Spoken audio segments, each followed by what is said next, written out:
RTS Info, Christine Matet. Alors qu'une décision du gouvernement est attendue sur la gratuité des tests Covid et l'éventuelle poursuite de leur prise en charge par la Confédération, la séance du Conseil fédéral de ce vendredi sera suivie de 2 conférences de presse cet après-midi. Le conseiller fédéral Alain Berset présentera les dernières décisions relatives au coronavirus dans une demi-heure à 13h30 et la conseillère fédérale Viola Amert présentera la stratégie de soutien des grandes manifestations sportives à 15h. Le Conseil fédéral qui a désigné aujourd'hui 4 membres pour représenter la Suisse au sein du comité chargé de la mise en œuvre de la Convention de Macolin. Ce texte du Conseil de l'Europe a pour but de lutter contre les manipulations des compétitions sportives. Dans le canton de Vaud, le député écologiste Raphaël Mahin ne sera pas candidat à la candidature à la succession de Béatrice Métrault au Conseil d'État. Il a expliqué ce matin qu'il préférait se consacrer à son futur mandat au Conseil national à Berne, où il remplacera le démissionnaire Daniel Brella en mars prochain.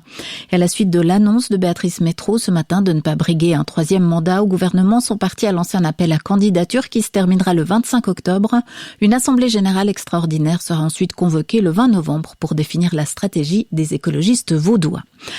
L'émissaire de l'ONU sur la Birmanie, la zurichoise Christine Schraner-Burgener, se dit très attristée après l'assassinat mercredi d'un chef Rohingya, Mohib Ullah, dans l'immense camp de Cox's Bazar au Bangladesh.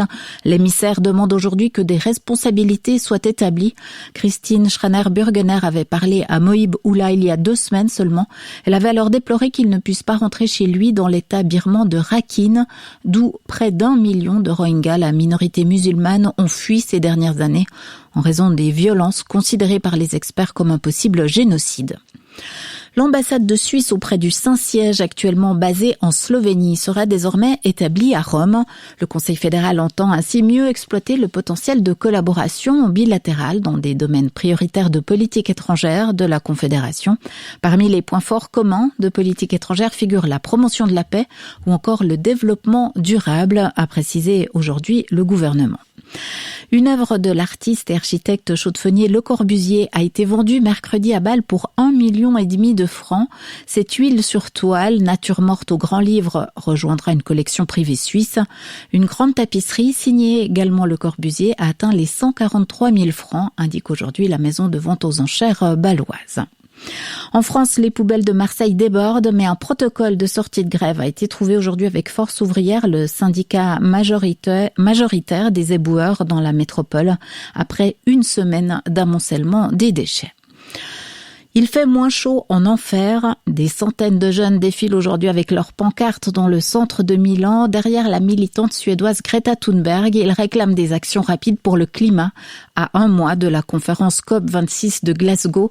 Après près de 2 années de pandémie et de restrictions qui les ont forcés à manifester uniquement en ligne, les jeunes sont de retour comme vendredi dernier à Berlin, déjà avec Greta Thunberg.